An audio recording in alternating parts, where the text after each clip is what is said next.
You know those videos where you see a flower bloom in 10 seconds? Or a city skyline just rising up? That's what this feels like.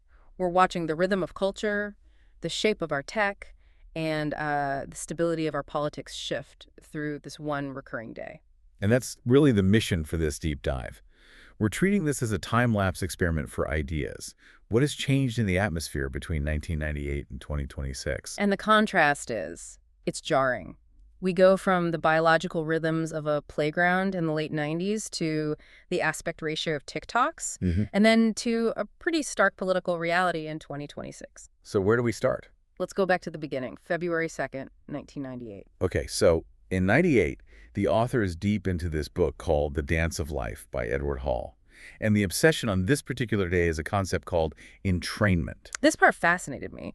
The entry argues that music doesn't actually create rhythm, which feels wrong, right? It's counterintuitive. Yeah. You think, I put on a song and now there's a rhythm, but the source says music just releases a rhythm that's already inside of us. Hall calls it synchrony. And the entry describes this really specific scene to illustrate the point. The school playground. Exactly. The author is watching a playground, and there's this one girl. She isn't the loudest or anything, but she seems to be orchestrating the movement of the entire yard. Yeah. The kids aren't dancing, they're just playing, running around. But the author sees that they all moving to a shared silent beat. It's compared to that film, Koyaanisqatsi. And that film is all about life out of balance. But here in 1998, life is in balance.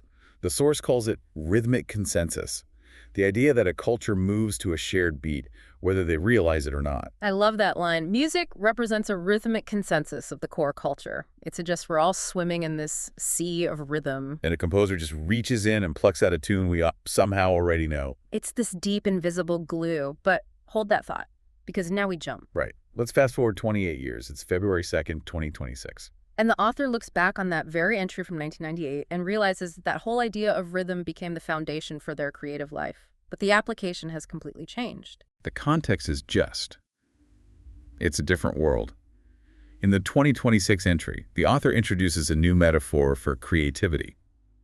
The recipe. Okay, let's unpack this. The source compares traditional music composition like writing a score to following a trusted recipe. Think about baking a souffle. You have to follow the steps exactly, measure everything perfectly. If you do it right, you get a meal that is guaranteed to be good. It's reliable, it's professional, but is it fun? Maybe not in the same way. The source contrasts that with a more modern DIY approach, which they call a potluck. A potluck is chaotic. You get 3 different potato salads. Maybe the main dish is a little cold. But the energy is collaborative. Yeah. That's the point. In a potluck or in a creative jam session, everyone contributes. Maybe they don't know how to cook perfectly. The outcome is provisional. But everyone leaves satisfied because they did it together. It's the difference between being served a meal and cooking with friends. And here's the 2026 twist. The source connects this directly to AI. Oh, of course. Yeah. The source argues that AI music generation is clunky. And the reason it's clunky is because AI can't cook without a recipe. It lacks that entrainment from 1998. It doesn't understand context. It can't feel the room. An AI is the ultimate recipe follower. It follows the prompt perfectly. But it doesn't have the potluck spirit. It doesn't get the rhythm of language or why a certain lyric might make you cry. So it's trying to follow instructions, but it doesn't know what the food is supposed to taste like. It can't groove. It lacks the pulse. Yeah. And speaking of narrowing things, let's talk about how we see the world. This shifts us to the entries from February 2nd, 2022. Right, the visual shift. And honestly, this part made me look at my phone completely differently. So the author is reflecting on this project, Music Replaces 3, and notes this huge shift. We went from just listening to music to now watching albums on screens. But the real critique isn't about the music, it's the aspect ratio. The shape of the video. The source really zooms in on the vertical portrait mode format, shorts, reels, TikToks. And there's this comparison to a 2014 film called Mommy, which is a powerful film. The director shot it in a 1.1 aspect ratio, a perfect square, and it feels incredibly claustrophobic. The source says the characters look trapped, compressed. And that was a deliberate artistic choice to show their emotional state. But the source argues that by adopting portrait mode for everything in 2022, we are doing that to our reality voluntarily. We are cropping out the context. That phrase just stuck with me. Squeezing ourselves into the center and letting all the important context blur on the periphery. And the analogy is great. You have a beautiful 8 by 10 photo of a loved one. You wouldn't just take scissors and crop it into a narrow strip to fit some tiny frame, would you? You'd ruin the photo. You lose the background, who they're with. Yeah. You create what the source calls the wrong zone of interest. But we do that every single day, scrolling through these narrow strips of reality. We've narrowed our peripheral vision. And if you narrow your vision, you limit your inputs. Which leads us perfectly into the next part, the psychology of input. This is from entries on February 2nd, 2022 and 2023. A crucial distinction, inputs versus outputs. Right. In the 2023 entry, the author's looking at corporate culture. And companies are just obsessed with output, productivity, profit. What have you done for me today? But they completely ignore input, what a person actually needs to function. The source says bad inputs inevitably lead to bad outputs, yet who gets blamed? The individual. Yeah. Always. It's like putting diesel in a gas car and then yelling at the car for not running. And it's not just work stress, it's the information itself. The February 2nd, 2022 entry gives a perfect, kind of embarrassing example. The author admits to thinking Brian Wilson, the Beach Boys' genius, had died. Because they were skimming. They saw a headline, a picture of Brian Wilson, and their brain just filled in the blanks. It was actually his wife who had passed away. But that's the danger. The source says society just looks at the pictures. We're so overwhelmed, we just skim. And that line, fake news can hide in the headlines. If you treat everything as just fungible content in a feed, truth gets lost. So when truth gets lost and we're stressed and we're looking at the world through a tiny vertical slit, where does that leave us emotionally? According to the 2022 entry, it leads to the cult of depression. This is a really provocative idea. The author suggests people are almost happy to be depressed because it offers a kind of connection. It sounds harsh, but when you peel it back, if everyone is miserable and you join the miserable crowd, you're not lonely anymore. You have a tribe. So, we have a narrowed visual field, bad information inputs, and a shared sense of misery if you connect those dots. It is not surprising that the political landscape in these entries just falls off a cliff. This brings us to the fracture of consensus, and this is where the time-lapse thing gets genuinely alarming. You can see the cracks forming in real time. It starts pretty early. February 2nd, 2006, the Danish cartoon controversy. A huge cultural flashpoint. The source calls it a fault line. One side values parody, the other sees it as blasphemy. The consensus from that 1998 playground is just gone. Then you jump to February 2nd, 2011, the Arab Spring in Egypt. Tahrir Square.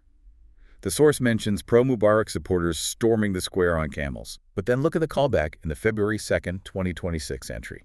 The author draws a direct line between those camels in Cairo and Trump supporters in unmarked cars storming Minneapolis 15 years later. That connection is heavy. It suggests the chaos wasn't isolated, it was spreading. The rhythm of the world changed from a collaborative beat to just chaotic noise. And the way we fight has changed too. The entry from February 2nd, 2024 describes U.S. airstrikes in Jordan. And the metaphor here is brilliant. Outpatient surgery. Outpatient surgery for war. Think about it. You go in, have a procedure, you go home the same day, you're never really admitted to the hospital. So we drop bombs, launch drones, but we never declare war. We never admit the patient. So the public never realizes how sick this situation is. And this all culminates in a concept from the February 2nd, 2022 entry. Metageography. Think of it like a map of the mind. The source argues that back in 1941, or even for a moment after 9/11, there were almost no boundaries of opinion. The country could rally. The map was unified. But now, the source says, we can't rally around one thing anymore. Our mental maps are carved up. You live in your reality, I live in mine. And by February 2nd, 2025, the entry is just stark. It claims dictatorship in the U.S. is the result of this tribalism. The slogan, "Find Your Tribe," morphed into total confusion. Which brings us to the very last political entry. This is from February 2nd, 2026. It's a review of a book called Conservative to the Core. And we need to be really clear here. We're just reporting what the source text says, but the data it provides is, well, it stops you in your tracks. The source uses this book to trace modern conservatism back to the 1920s, but it focuses on a challenge to the law and order narrative. It lists criminal convictions for officials in administrations between 1953 and 2025. So about 75 years. In that time, Republican administrations had the presidency for 40 years, Democrats for 32. So pretty even. And the source lists the number of officials from Republican administrations who were convicted or pleaded guilty to crimes. 59. And for the Democratic administrations. 5. 59 to 5. It's a staggering gap. The source uses this to argue that the principles of conservatism law order are often a facade. The text calls them dispensable ideas thrown out for public consumption. And regardless of where you stand politically, what the source is highlighting is the complete breakdown of a shared reality. We've gone from the rhythmic consensus of a playground to a world where we can't even agree on the basic score. It feels heavy. We've cropped our context, fractured our tribes. Is there any light at the end of this? Well, the stack doesn't end on politics. It ends with a thought on creativity. And I think this is the lifeline. Okay. This is the entry from February 2nd, 2025. In the middle of AI taking over everything, even that potluck music we talked about, the source finds a foothold. In the lyrics, Yeah. the author admits that with AI songwriting, the words might be the only thing you actually do yourself. The machine handles the melody, the harmony. But the source says, to me, it's still satisfying. It's that simple desire to say, I made that. Yeah. There's this beautiful historical analogy to first-century Roman artists. Their work wasn't attributed. No one knew their names. They were just, painting backgrounds on villa walls. But they could still look at it and whisper to themselves, I made that. It's about residuals. The source mentions how musicians can lose everything. Studios burn down, instruments are lost. But the residuals, the royalties, are proof that I was here. So maybe that's the thread. In 1998, we found confirmation of our existence by syncing up with others on a playground. And in 2026, even after tech has isolated us and politics has divided us, we're still just looking for that small way to say, I was here, I contributed a verse. So we've traveled 28 years in, 15 minutes? From the unity of the late 90s to the fractured metageographies of today? What's the takeaway? For me, it comes back to the crop.